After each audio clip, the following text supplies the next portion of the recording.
suka banget minum air putih dan efeknya jadi sering banget kencing. Bagus Tapi dong. terus iya. eh Terus akhirnya gimana kesimpulannya? Kamu tolak nggak? Mamiku nggak, maksudnya belum ada jawaban. Oh berarti masih menunggu ya, masih delay ya? Ya soalnya tuh anehnya gini, dia tuh berubah-berubah. Kayak pertama tuh gini, ya nanti ke Blitar ya. Oh enggak, dia pertama tuh gini deh, yaudah nanti aku tuh kamu mau tinggal di Purwodadi. Itu pertama waktu ketemu. Terus kedua waktu telepon tuh, nanti kamu itu ya ikut ke Blitar gitu.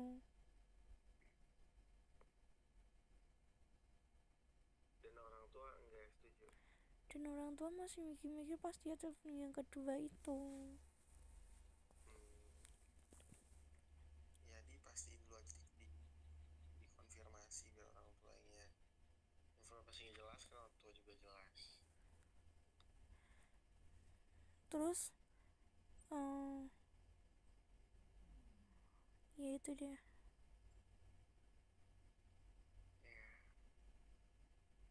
berarti itu terjadi kapan? Kemarin Idul Adha.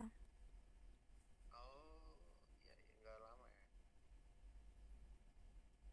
Hmm, Aku juga baru kemarin, baru let's say 5 hari yang lalu, malah lebih lebih atau 3 hari yang lalu ya, 3 hari kayaknya. Tapi ya aku dapat penolakan tuh sebenarnya mah secara mental, secara logika, secara perasaan aku ngerasanya it's okay, nggak apa-apa, it's fine, nothing to lose, kita jalani hidup gitu tuh. Karena memang aku juga nggak yang suka-suka banget, gak yang oh, sulit-sulit. oh dia tuh gitu. Nanti kalau cinta gampang lah gitu. Aku sain semuanya buat kamu.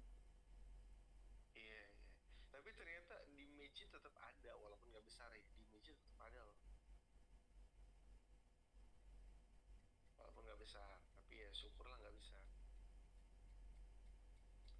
Nah, salah satu kenapa aku memberanikan diri ke dia juga, karena aku ngerasa dapat wasilah dari mimpi bahwa dia Emang kalau dari benar. mimpi itu emang jadi ya? Oh aku mimpi Sebe- sama. Sebenarnya enggak pasti, cuman aku ngerasa waktu itu tuh memang di momen-momen apa ya, 4 hari, tiga 4 hari berturut-turut aku tuh lagi komunikasi intens dengan Tuhan, dan 4 malam itu memang full ada ada mimpi yang setiap mimpinya tuh ada message. Nah, salah satu hari atau salah satu malam di mimpi message-nya tentang dia. Nah, aku ngerasa punya keyakinan juga gitu loh. hmm. Dan sebelum aku confess pun aku ngerasa bahwa Tuhan bilang aku suruh confess ke dia itu bukan karena bahwa dia udah pasti bakal nerima atau dia yang terbaik buat aku, tapi confess ke dia adalah perintah Tuhan, dan itu adalah yang terbaik untuk confess. Entah jawabannya adalah iya atau tidak dari dia, apapun itu jadi pelajaran yang baik. Nah, makanya memang aku ngerasa plong lega, even itu ditolak sekalipun aku ngerasa nggak nyesel, karena memang kayaknya memang harus aku tetap confess gitu, dan aku ngerasa dapat banyak pelajaran dari situ, dan ya nggak ada masalah gitu. Karena jujur aja untuk confess itu, gila, aku kan gak punya terlalu banyak experience sama perempuan ya, jadi untuk confess tuh deg-degan, melatih mental, itu udah kayak apa aja gitu tuh, kayak Padahal nggak sholat cinta. dulu, apa nggak, padahal nggak cinta loh, padahal nggak cinta, tapi karena memang aku ngerasa mau confess, ngajak serius buat nikah, tujuan utamanya walaupun bukan taruh ya, tapi kan perkenalan untuk ke arah sana ya, Huh? itu tuh kayak bener-bener harus aku siapin dengan sungguh-sungguh, dengan sebaik mungkin gitu tuh, nggak yang bisa bercanda atau salah kadarnya kan, karena Hmm? dari hal ibadah sekali seumur hidup kan. Itu deg-degannya tuh udah kayak aku sholat dulu, zikiran dulu, aku beli bakso dulu, tenangin hati dulu, dengerin lagu dulu, bikin mood yang baik dulu, mengkondisikan hati lah dari pikiran gitu. Tapi selesai dari situ keberanian aku tuh sebelum confess ke dia itu udah 1 sampai 3 hari sebelumnya udah niat kayak gitu tapi diundur-undur, kayak aduh gimana ya ngomongnya, nanti aja deh gitu tuh. Jadi pas hari terakhir tuh gas gas gas gas, dan ketika jawabannya apapun, dan bener aku ngerasa dapat banyak pengalaman, aku ngerasa total bahagia, let's say karena udah jadi pelajaran yang baik lah minimal gitu. Dan kayaknya untuk confess selanjutnya aku bakal lebih pede setidaknya kayak gitu, nggak se nervous di pertama Sama cewek yang sama. dengan cewek yang berbeda sekalipun. Oh, oh ya buat praktek gitu ya. Iya sih, karena aku nggak punya pengalaman kayak gitu, karena aku nembak cewek untuk pacaran aja nggak pernah. Jadi Lucu banget. seenggaknya itu jadi pelajaran yang berharga buat aku, dan aku ngerasa nggak nyerah sama sekali. Titah Tuhan, message Tuhan, wasilah Tuhan untuk aku nembak dia, menurut aku 100% bener dan baik gitu. Aku pernah maksain loh, aku sholat istikharah tahajud buat dia ya, bener-bener buat dia yang 5 tahun itu ya. Aku bener-bener gitu kan. Nyatanya dia di foto cuma di mimpi cuma senyum. Oh, abis itu sholat lagi, maksain lagi ke dia. Oh, yang kedua, mimpi kedua itu dia ngasih cincin ke cowok cewek.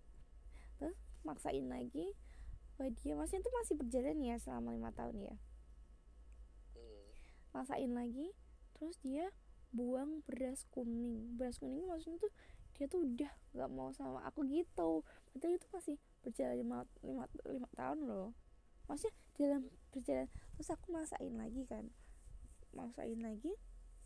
Habis itu corona, wah jawabannya ini aku gitu. Ya udahlah. Terus habis itu dia nggak ada kabar, terus aku blokir itu. Jeleknya cowok kan kalau dia udah nggak respect kan dia menghilang kan tanpa jawaban. Ya udahlah aku gitu, terus aku blokir. Terus dia nyalain aku, bilang sama adikku, kan temenan sama adikku ya, nomornya diblokir, padahal aku lagi butuh sama orang gini-gini, aku lagi sibuk gini-gini gitu. Dan sebelumnya dia udah bilang kalau ada yang cewek yang suka sama dia gitu.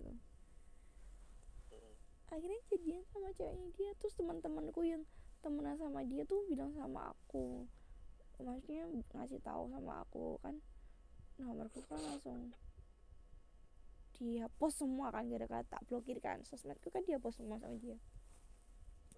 Dia foto sama cewek, dan sekarang katanya temanku yang temenan sama dia, foto ceweknya tuh udah nggak ada. Itu mungkin buat pelampiasan aja nggak sih? Bisa jadi. Nah, gara-garanya itu terakhir sebelum corona, ibuku tanya, ini tuh udah 5 tahun, hubungannya mau kemana? Cuma tanya gitu toh kan ibuku pas main kesini, tujuannya mau kemana gitu toh. Ya nanti kalau ada gitu rezeki nanti ke itu bu kan gitu toh. Lah hari H itu tuh dia tuh lucunya gini, lucu banget lagi, dia langsung beli cincin loh. Dan sekarang cincinnya hilang, nggak tahu kemana. Ya kok bisa sih? Ya namanya udah nggak jodoh mungkin ya, semesta udah ya udah gitu.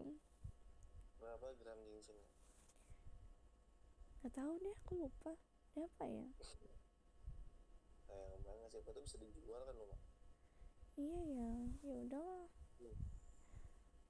lupa tuh berapa ya, cincin sama jam. Terkadang memaksakan kehendak kita tuh egois. Iya kan, makanya aku kan kalau 5 tahun tuh baik banget ya, maksudnya kok baik banget sih kayak gitu kan. Nah katanya disuruh istiqoroh aja, minta istiqorohnya cuma sekali, coba terus kan gitu tuh, coba sambil di sholawatin juga bener nggak gitu. Bener jawabannya tuh emang bener dari mimpi udah nggak boleh kan gitu.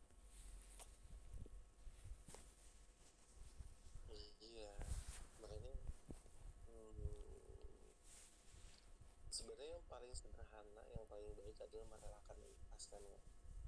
Karena itu juga bagian daripada upaya kita untuk meruntuhkan ego diri kita sendiri, biar Tuhan bisa ngasih jalan untuk kita agar dipertemukan dengan jodoh kita yang sebenarnya, yang let's say mungkin lebih baik daripada apa yang kita minta. Pelajaran itu banget sampai itu aku udah direalize sama ibuku loh, sampai gini, nanti kalau kamu misalkan ke Malang nggak apa-apa deh ngono, soalnya orangnya baik gitu kan. Ternyata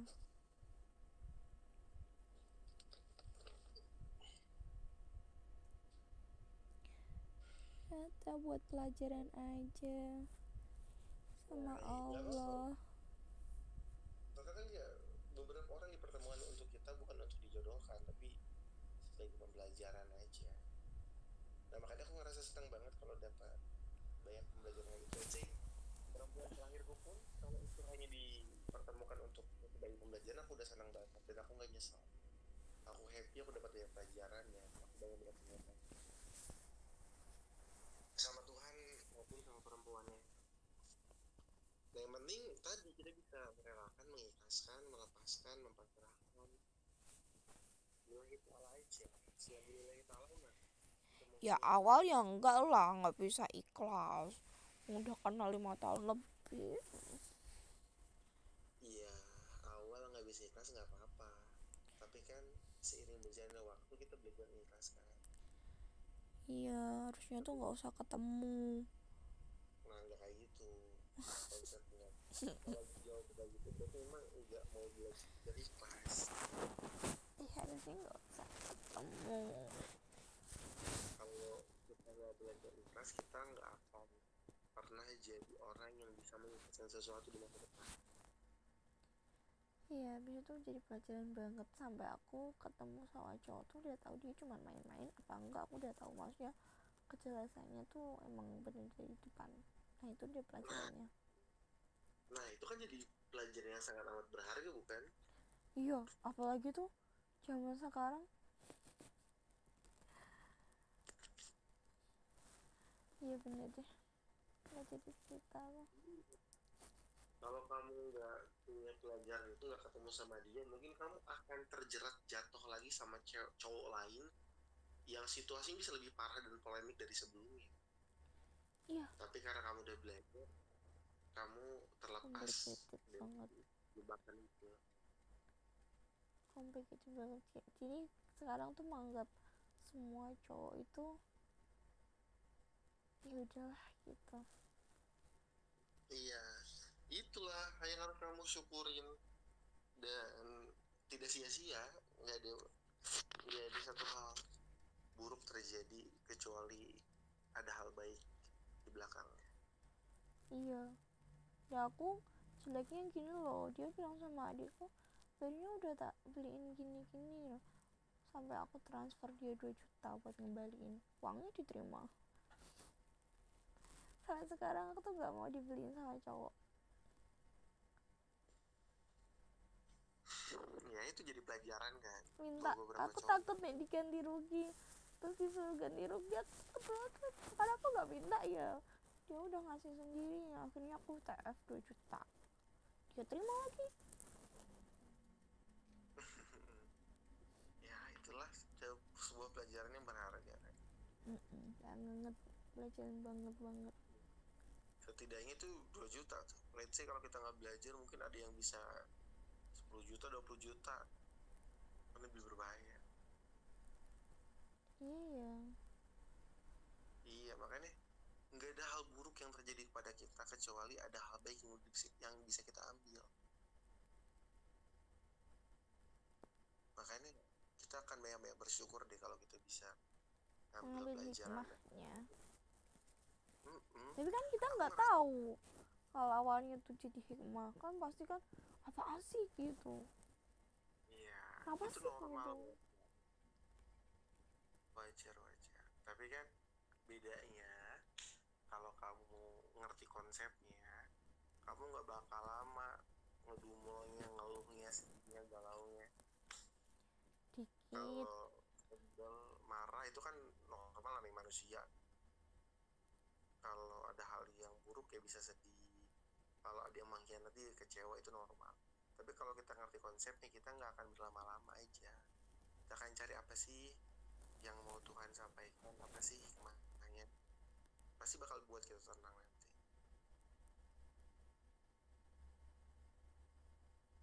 Gitu. Iya nggak? Iya. Aku ngerasa gitu kok. Serius 100% aku ngerasa kayak gitu. Sehari ini, detik ini aja aku ngerasa, aku tuh nggak ngerasa punya dendam, amarah, benci, kesel, jengkel sama apapun, siapapun, situasi apapun di masa lalu. Berarti Karena nikah semua buat maksudnya melanjutin hidup berarti. Aku takut kalau misalkan ketemu cowok kok tuh ke situ aku nggak cinta gitu. gitu sih sudut pandangnya. Nah, tuh Kenapa kenapa jadi ke situ ya kan loncatnya? ada aku bilang gini, ya cinta gampang gitu. Jadi Iya, kan tapi kan aku ngebahasnya lagi bukan itu, kenapa loncat ke situ. ya udah lanjutin. Aku baru kepikiran aja maksudnya diungkapin. Kalau berpikir bahwa hidup hanya melanjutkan dari cinta yang gagal, itu bukti bahwa dia terikat pada penyesalan dan rasa sakit di masa lalu. Akhirnya dia hidup dengan terikat pada masa lalu. Nah, aku ngerasa hidup aku tuh nggak punya rantai yang mengikat aku di masa lalu. Semua hal buruk, trauma, nggak ada yang mengikat aku, ya aku maafin, aku ikhlasin, dan semuanya baik kok gitu loh. Ya semuanya baik kok, aku juga kok.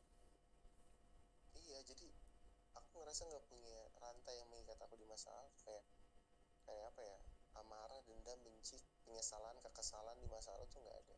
Even hari ini pun sama orang yang saat ini berhubungan, aku nggak ada benci siapapun, marah siapapun, kesel sebel siapapun, semuanya baik gitu.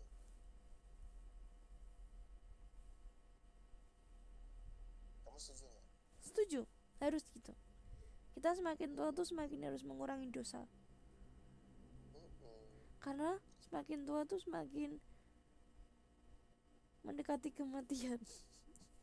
Iya, makanya kenapa ada satu seorang sahabat yang masuk surga karena dia punya amalan memaafkan setiap orang yang melukai dia, melukai hati dia hari ini. Dia sebelum tidur, dia berdoa mengampuni orang-orang yang menyakiti hari ini. Dan itu Masuk surga harus karena wajib. amalan Iya, sederhana itu padahal kan, tapi kan masya Allah di harus. hadapan Allah sangat besar ternyata. Iya, satu hari itu kamu ngapain aja, punya salah apa aja, kamu juga harus minta maaf sama Iya, orang. Nah, harus pikir kamu sebelum tidur tuh, dari pagi bangun tidur kamu tuh punya salah apa, terus kamu buat apa, dan harus minta maaf sehari itu gitu, iya.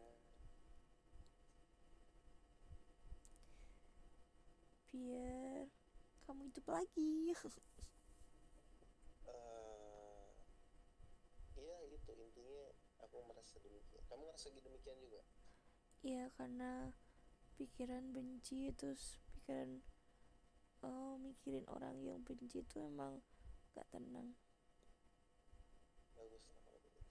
Iya, makanya neraka dan surga itu ada di hidupmu.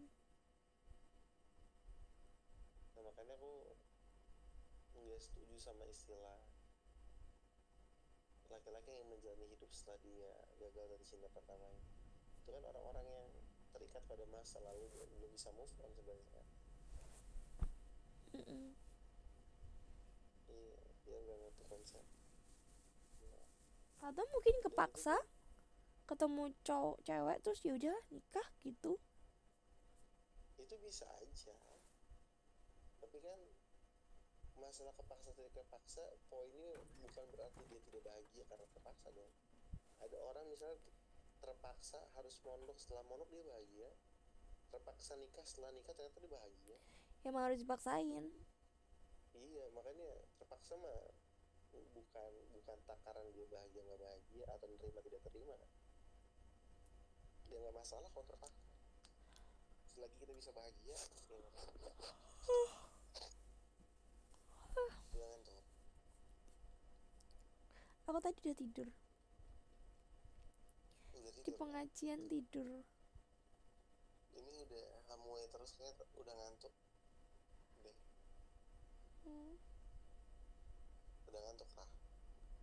belum sih.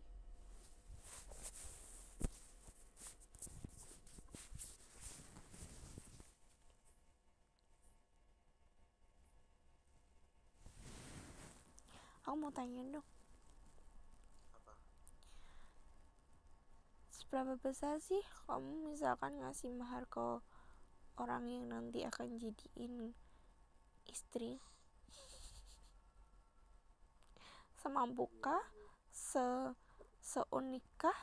Atau yang penting nikah gitu? Ini aku jawab,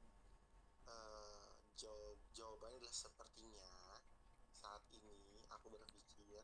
Jadi one day, let's say maybe minggu depan atau bulan depan mungkin bisa berubah ya. Tapi setidaknya jawaban hari ini atau saat ini. Oke. Yang pertama, aku ngerasa sebenarnya dari aku tuh kurang suka pernikahan yang terlalu mewah. Pun aku punya rezeki. Enggak pernikahannya, maharnya. Sebenarnya termasuk itu. Enggak, beda. Ada yang gini, aku kemarin kan ditelepon sama Ustadz di Solo kan. Dia tuh udah mau lamar sama ustazahnya dia kan. Nah, sebelum setahun sebelumnya itu dia nggak punya apa-apa. Terus karena udah niatnya baik, dia dilancarin gitu, rezekinya bener-bener banyak kan. Nah, dia tuh udah punya niatnya awal tuh buat nikah, jadi rezekinya tuh buat nikah gitu. Nah, dia ngasih uang itu buat istrinya nanti untuk dikembangin sama suaminya, itu nanti jadi berkah gitu, mikirnya gitu. Jadi dia ngasihnya tuh lebih banyak dan lebih untuk istrinya dikelola, dipinjam untuk suaminya nanti dia itu usaha, jadi berkah gitu, bilangnya gitu, sebanyaknya, semampunya dan sebisanya. Iya, bagus. Ustadz selalu bilang gitu sih, dan aku pengen tahu jawabanmu. Iya, jawabanku adalah aku pelan-pelan ya, dari awal dulu. Nanti akhirnya akan terjawab. Dengerin dulu ya. Jadi,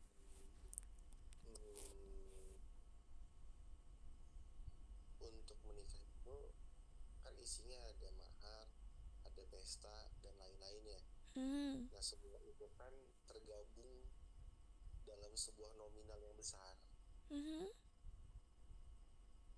khususnya buat cowok.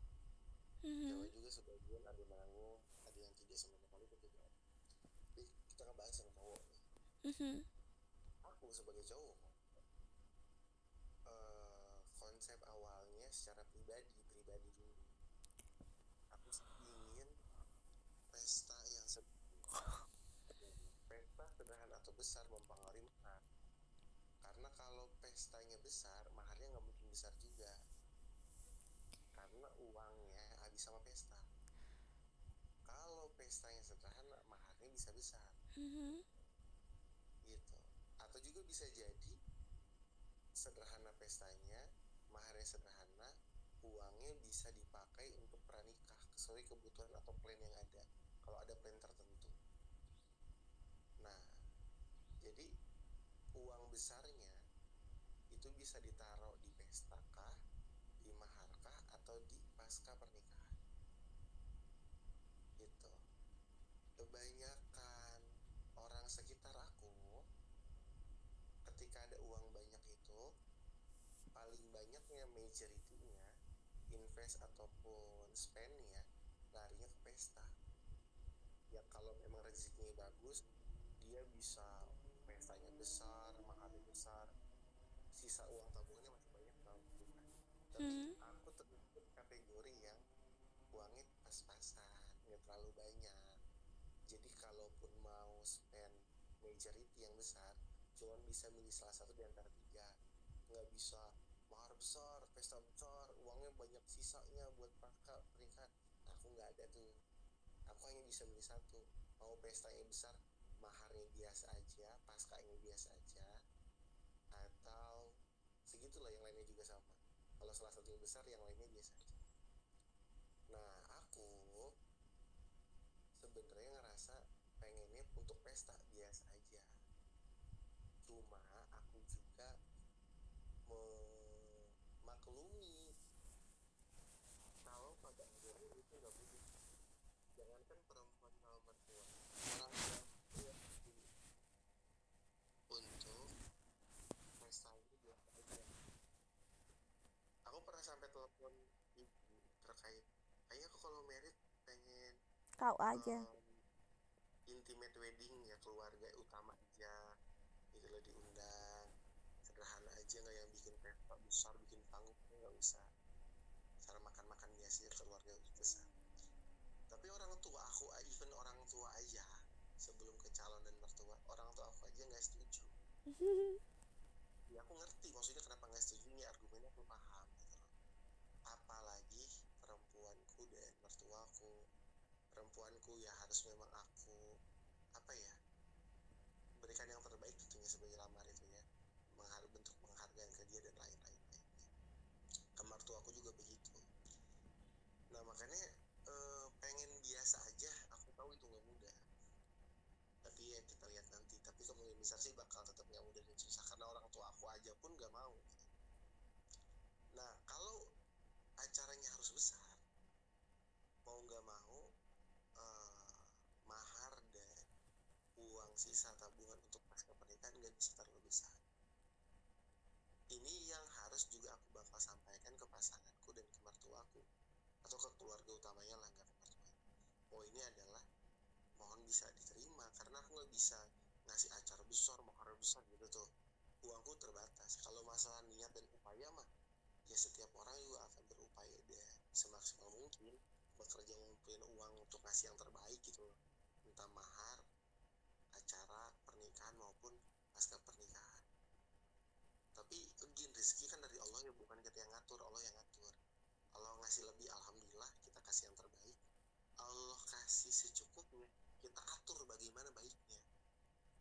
Nah makanya aku ngerasa keputusan akhirnya aku bakal tetap musyawarah sama calon istri. Nih, keuangan aku segini, ekspektasi kita, plannya, slotnya, instrumen slotnya untuk pesta, untuk mahar, seserahan, dan paket pernikahan. Kamu dealnya gimana? Saran aku tetap kasih saran sih. Kalau buat aku kayak gini, istri gimana?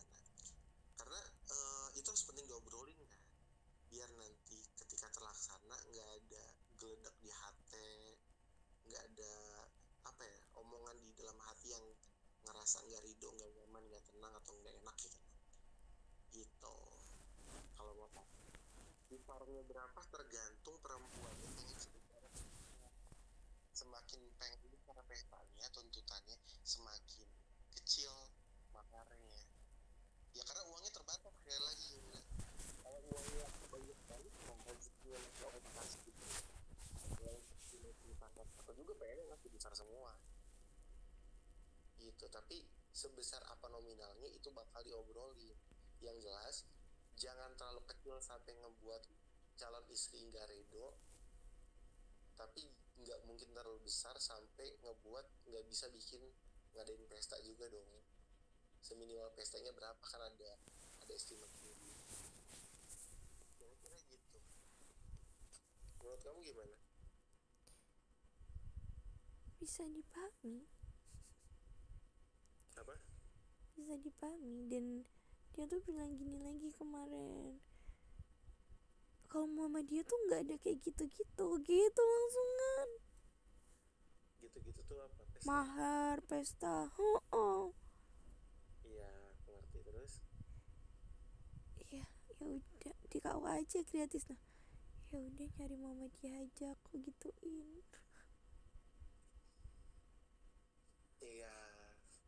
Ya memang betul kalau dibilang bahwa ya di Muhammadiyah itu bukan termasuk syariat, itu mah budaya aja. Pernikahan itu budaya, mahar besar itu ya budaya aja kan. Tapi sebenarnya mah kalau mahar besar mah bukan ya budaya juga sih.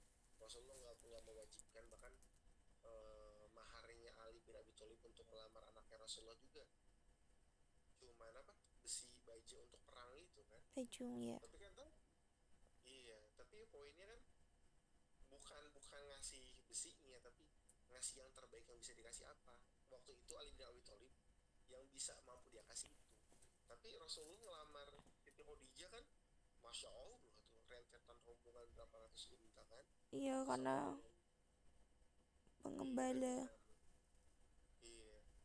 Nah poinnya kan kita nggak bisa ngelihat satu sisi itu, karena dua-duanya harus dilihat dari semaksimal yang dia bisa kasih poinnya bang. Dan barangnya harus barang penting kan, Betul. dan barang sebaik mungkin kan. Jadi kan itu jawabannya, sebaik-baiknya wanita adalah tidak memberatkan mahar seorang laki-laki. Iya. Iya. Sebenarnya mah sebaik-baiknya perempuan tidak memberatkan, sebaik-baiknya laki-laki yang memberikan sebaik-baiknya kan, setinggi-tinggi. Itu sebenarnya mah selesai di titik dimana laki-laki dengan perempuan ngobrol. Kalau laki-laki ini kemampuan finansialnya berapa dan manajemen pembagian instrumen, pembagian uangnya seperti apa, terus perempuan karena dia oke enggak. Itu aja ya komunikasinya sebenarnya, karena lebih daripada itu perempuan termasuk nuntut kan, tapi laki-laki nggak jujur dengan kemampuan dia berapa, itu juga termasuk merendahkan perempuan. Oh ini laki-laki harus jujur nih, dia mampunya berapa, maksimalnya Tapi berapa. boleh kan utang? Sebenarnya kalau ngomong boleh enggak ya boleh, cuman kan tadi ada slot di mana pasca pernikahan itu juga butuh uang yang ya nggak sedikit Yuna, karena sakinahnya hubungan rumah tangga ya ketika kita lepas dari hutang dan riba. Iya, kemarin temanku utang di, bener-bener utang di itu online, apa sih, Pinjol. pinjol. Iya, pinjaman online. Nah gimana Cewek. kita mau punya keluarga yang sakinah kalau pernikahan aja dimulai daripada hutang atau riba misalnya. Kan kita pengen ibadah, tapi ibadahnya kok dikotorin sama sesuatu yang sebetulnya kita nggak mampu lebih daripada itu, tapi kita paksain. Yang Tuhan aja nggak pernah maksa kayak kita kayak gitu kok. Free will. Aja cuman besi perang aja kok. Tapi itu pun zaman zaman Nabi itu kan bener-bener berharga banget. Iya berharga ya. Uang berapa ya? Kan contohnya uang 1 Dan juta Fatimah juga nggak ngeberatin itu buat Fatimah. Kembali lagi ke Ali bin Abi Thalib. iya maksudnya let's say uang berapa ya yang kecil, misalnya 1,37 juta, itu kan bisa dibeliin barang yang berharga, let's say emas misalnya, yang nggak dibeliin apa es krim yang enggak, ya uang berapa pun bisa dibeliin jadi hal yang berharga kok. Iya poinnya tadi ini masalah titik tengah aja, laki-laki mampunya segimana, perempuan bagaimana penerimaan dari kemampuan itu. Perempuan untuk nolak dari apa yang dikasih boleh nggak? Boleh, nggak apa-apa, tolak aja. Mungkin memang bukan laki-laki dengan kapasitas ekonomi sedemikian yang kamu cocok. Misalnya kalau perempuan cukup apa namanya, punya nama baik di kampungnya, entah dia lurah dan lain-lain, laki-lakinya tidak mumpuni, nolak tuh nggak masalah, maksudnya bukan hal yang dosa atau haram ya nggak apa-apa gitu tuh. Tapi nuntut untuk suruh ngutang itu nggak baik. Kalau memang nggak cocok dengan yang diberikan, bahwa ini mempermalukan nama baik keluarga karena udah ada nama baik dan lain-lain, tolak nggak apa. Tapi kalau maksa sedikit amat coba ngutang, itu nggak baik, nggak boleh. Itu yang malah nggak boleh. Kalau tolak aja, jangan minta orang untuk mengutang gitu loh, memaksakan dirinya lebih dari yang dia mampu kan sebenarnya kalau suruh ngutang itu. jangan itu mah. Ya mungkin bukan dia pasangan yang baik buat kamu, itu aja. Kalau kamu ngerasa itu terlalu rendah buat kamu. Enggak sih, dia juga ngusahain, tapi karena perbandingannya tuh sama dia tuh nggak ada kayak gini, kayak gitu loh maksudnya. Buat apa dibandingin? Maksudnya Kalau di mama dia tuh katanya nggak ada yang namanya mahar. adanya Kau tahu katanya tuh KUA terus sah gitu kan. setahu aku ada mahar mah. Mahar mah salah satu daripada syarat sah rukun nikah tuh. Kalau maharnya apa itu debatable, tapi kalau mahar ada itu mah udah rukun pernikahan ya. Iya kan. hmm. Rukun nikah kan ada mempelai laki-laki merawat perempuan, ada saksinya, ada penghulunya, ada maharnya, terus Seperangkat ada alat sholat, walaupun seperangkat alat ya, sholat. dan terakhir ada kobulnya. Kobil tuh saya terima nikahi, udah sah. Itu rukunnya tuh yang harus dipenuhi, dan mahar itu salah satunya. Kalau masalah adat pesta, ada tarian, ada pakai baju apa, itu mah baru tuh budaya. Tapi kalau mahar mau udah termasuk rukun setahu aku ya. Karena sudut pandang Muhammadiyah mah setahu aku juga dia menghilangkan semua budaya-budaya Arab atau budaya-budaya Timur yang dianggap syariat, kayak tahlilan seolah itu jadi kewajiban padahal cuma budaya doang. Acara pernikahan harus besar seolah itu kewajiban padahal cuma budaya doang gitu tuh.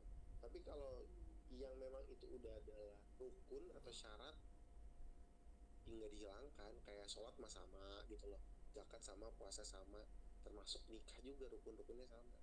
Setahu aku begitu ya.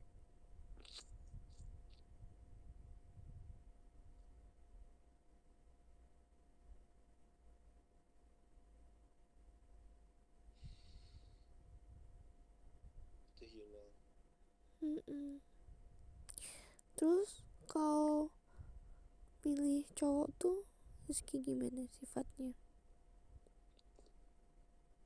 Laki-laki tuh kalau Hmm. kamu mau pilih laki-laki, yang pertama adalah agamanya. Dia bilang dari awal tuh aku tuh sholatnya kalau capek tuh nggak sholat gitu, tapi kalau sholat Jumat tuh pasti aku sholat Jumat gitu ya. Nah, agamanya itu dilihat dari hal-hal itu. Dia Gimana udah dari awal cerita, terus gimana itu berarti no? dia bilang kalau malas sholat dia nggak sholat. Enggak, kalau dia capek terus dia nggak sholat, apalagi kalau misalkan telat tuh dia dikodok gitu. Dikodongnya gimana tuh? Ya misalkan sholat duhurnya telat terus nanti digabung sama sholat asar gitu. Aku harus buka lagi sih. Bab kodok itu kan ada apa hal-hal Perjalanan. yang saja ya. Mm-mm. Apakah kecapean itu termasuk, aku agak lupa. Tapi kalau itu tidak termasuk itu maka nggak bisa. Tapi harus aku cek lagi tuh, itu termasuk eh, apa namanya, hal yang bisa diperbolehkan untuk dikodok enggak. Nanti kita sama-sama cek deh. Kalau misalnya dikatakan tidak, maka itu nggak boleh. Dan kalau itu nggak boleh dan dia tahu itu nggak boleh dilakuin, ya udah minus banget. Tapi kalau dia ternyata nggak tahu tapi dia mau berubah, itu juga positif, setidaknya bisa dipantau dan dilihat perkembangannya. Tapi kalau malah jadi berdebat, menurut dia bisa kok, alasannya apa, kamu nggak bisa, alasannya apa, coba diruntut, akhirnya kesimpulannya gimana. Kalau menurut kamu dia menyimpang, sesat, dan bla bla bla bla bla, dicek, maksudnya diperjelas. Dia kuku misalnya padahal nggak jelas dasarnya, ya itu juga jangan. Dicek juga alasannya apa, bener enggak gitu. Dia pakai kaidah apa, pakai dalil apa untuk membenarkan bahwa kalau kecapean dikodo aja, itu harus dicek. Kalau seenaknya dong misalnya, ya gitu kan nggak bagus banget ya. Tapi kalau ada dalilnya atau ada fatwanya atau landasannya, seenggaknya bisa dicek bener nggak. Kalau bener ya nggak apa-apa, berarti lolos contreng untuk masalah itu gitu. Jadi masalah sholat salah satu yang harus dicek. Jadi tadi kan kita ngelihat, tadi aku bilang apa yang harus dilihat agamanya. Nah, agamanya itu apanya yang dilihat? Satu, sholatnya. Kedua, bacaan Qurannya. Ketiga, pemahamannya tentang agama, kayak apa aja keilmuan agama yang udah dia pelajari dan dia kuasai, dia terapkan, yang biasa diajarkan lagi ke kamu. Karena kan harus memimpin kan, membimbing gitu loh. Terus keempat, bagaimana eh, amalan yaumiyahnya. Yaumiyah tuh kesehariannya, kayak sholat sunahnya apa, seberapa sering ngajinya, sedekah atau apa, ya itu bebas lah. Nanti dia punya amalan yaumiyah apa, amalan tiap hari gitu, keseharian. Terus bagaimana keimanan keislamannya itu tercermin dalam sikap-sikapnya, seperti apa dia di masyarakat, di tempat kerjanya, kepribadiannya seperti apa peran dia di lingkungan sekitarnya. Nah, itu cerminan dari keimanan. Kalau menurut Imam Syafi'i, tidak dikatakan seorang beriman jika dia bisa makan dengan sangat keras, dengan sangat lahap, kekenyangan, ketika tetangganya kelaparan. Nah, poinnya adalah kan keimanan tidak hanya tentang diri dengan Tuhan, tapi bagaimana dia punya dampak pada lingkungannya, peduli pada sosialnya, bagaimana hubungan habib dengan nasnya. Itu penting. Itu terakhir ya, tentang bagaimana spiritualitasnya, hubungannya dengan Tuhan. Itu bagaimana dia memahami makna hidupnya, prinsip-prinsip hidupnya, kedekatan dia dengan Tuhannya secara personal. Nah, menurut aku itu hal-hal poin penting tentang terkait agama yang harus kamu lihat dari calon pasangan kamu. Gitu Yuna.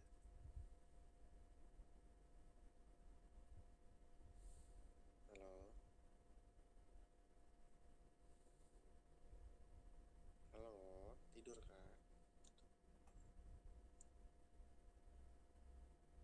Kalau tidur aku tutup teleponnya ya. Oke, terima kasih Yuna. Assalamualaikum warahmatullahi wabarakatuh.